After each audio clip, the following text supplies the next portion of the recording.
You go from having sex 4 to 5 times a week to maybe once a week. She doesn't speak to you in that same tone of voice that she once did. And when she looks at you, her eyes don't have that same glint like they used to. And you're left there thinking, why? I've spent the last 5 years working with men, helping them understand attraction in long-term relationships.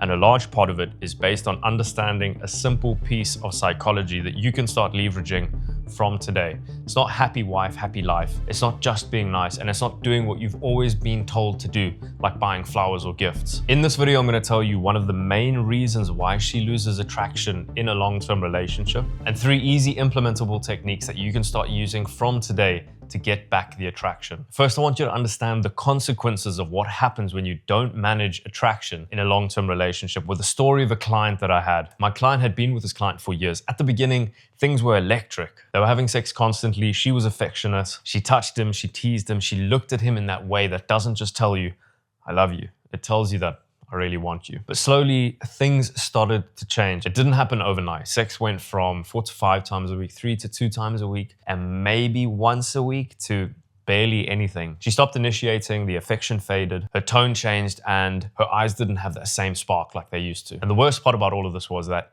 he didn't understand why. And this didn't make sense in his mind because he did what he thought he was supposed to do. He was loyal, he was available, he always listened.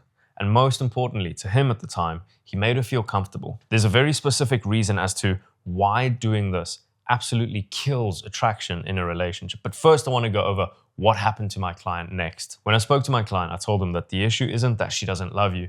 The issue is that the relationship has become emotionally flat. There's no mystery, there was no tension, there was no contrast. There was no sense that he was still a man with his own world, his own direction, and his own purpose in life. And that's exactly what we changed. Over the next few months, we implemented the 3 things that I'm gonna go over in this video, and something interesting started to happen in the relationship. The affection slowly came back, the playful energy between them came back, and she started initiating with him. And the reason for this is that attraction doesn't survive on comfort alone. Comfort makes a woman feel safe, but emotional contrast makes a woman feel desire. And if you don't understand why that is, or how to create it, you can have a woman who still loves you, she still cares about you, but she doesn't want you in the same way that she used to. So in this video, I'm going to show you exactly why that happens in relationships and how to stop becoming predictable, emotionally flat, and sexually invisible. So why do women lose attraction in long-term relationships? A lot of men have this false belief that being nice in a long-term relationship will spark attraction.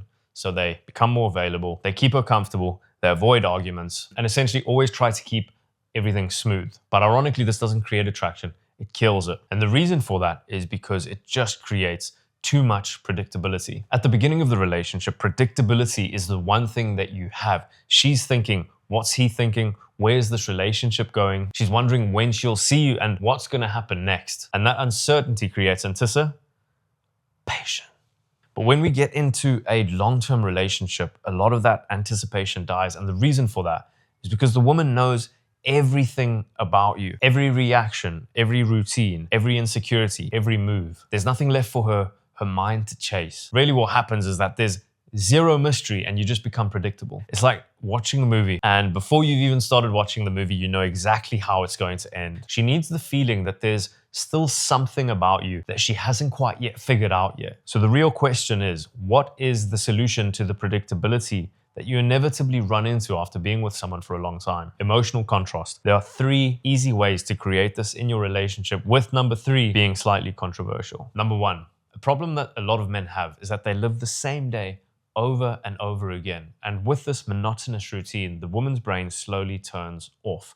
Same sex, same weekend, same dinner. It's a death sentence for your woman's groins. And we don't want that. We want her to be all over you like a fat kid on a cupcake. And because it's your job as a man to lead all aspects of a relationship, it's your job to lead her emotionally. You do this by taking her through a range of emotions, by breaking the monotonous routine. Because one of the biggest reasons that attraction dies in a relationship is that she just knows exactly what your next move will be. Instead of having the same dinner at home, take her somewhere new. Instead of initiating the same sex every time, change it up a little bit. Initiate throughout the day, flirt with her, build tension, touch her differently, tease her differently. Let the energy build up before you make a move. Instead of being on the sofa every single weekend, same movies, same snacks, same routine, Take her somewhere unexpected. The point here is that you can do all of this very easily in a relationship without breaking the bank. It doesn't have to be helicopter rides over Dubai, Michelin star dinners, or luxury hotels just to avoid missionary on a Tuesday. The secret here is that spontaneity creates anticipation because she feels like there is still something to discover in the relationship. Point number 2. This hit home personally because often I travel for work, leaving the missus at home for a week or two. And before I leave, there's always a bit of negative tension in the house, healthy negative tension. Why are you leaving? When are you coming back? Why do you need to go now? And so on and so forth. But whenever I come back, the relationship feels like it's completely renewed. And the reason for that is because distance makes the heart grow fonder. You cannot miss something that you always have. And because you take your presence away, her brain finally realizes what she's missing. She starts feeling the contrast. When is he coming back? What is he doing? I wish he was here. I miss his energy. That space creates anticipation again. And when you come back, she experiences you differently because now there's been distance, there's been separation, there's been a gap, and that gives her room to want you again. And that led me to point number 2, spend time apart. Number 3, which is a final point, somewhat controversial, but if you answer yes to what I'm about to say, watch on, my dear friend. Have you ever been sitting there minding your own business in peace and your wife comes in, rearing to go, but not the good type of rearing, the rearing for a fight?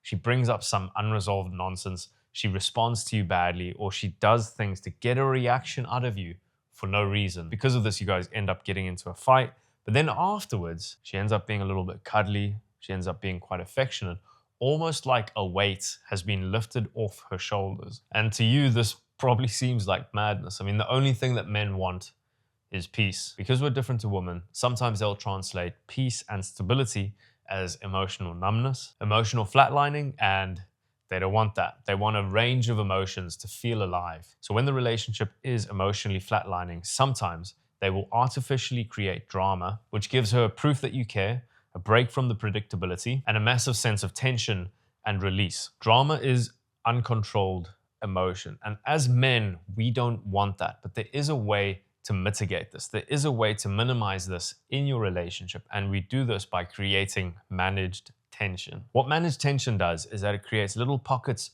of drama or tension in the relationship. And because of this, your woman will feel less need to create drama in the relationship because her hunger to feel those strong emotions in the relationship is being satiated by the tension that you're creating. So how do we create managed tension in our relationships? I'm gonna rapid fire a few examples of exactly how to do this. And then I'm gonna tie it together with a mindset that will help you filter your actions to create managed tension. Playfully disagree with her, lead instead of asking, tease her when she's being dramatic. Don't instantly explain yourself, create a sexual delay, let silence work, don't be afraid to disagree, and set playful rules. And the reason these work is because you create tension by not being instantly available and by not being instantly reactive. What you do is you tease, you challenge, you lead, you say no, and you let those small moments of friction breathe in your relationship without them turning into war. Now, all of this may seem great, but if you're not even getting respect in the relationship, you may be thinking, how do I do that? How do I get back the utmost respect from my wife? I made a whole video explaining exactly how to do that. Go and click on it here. I'll see you there.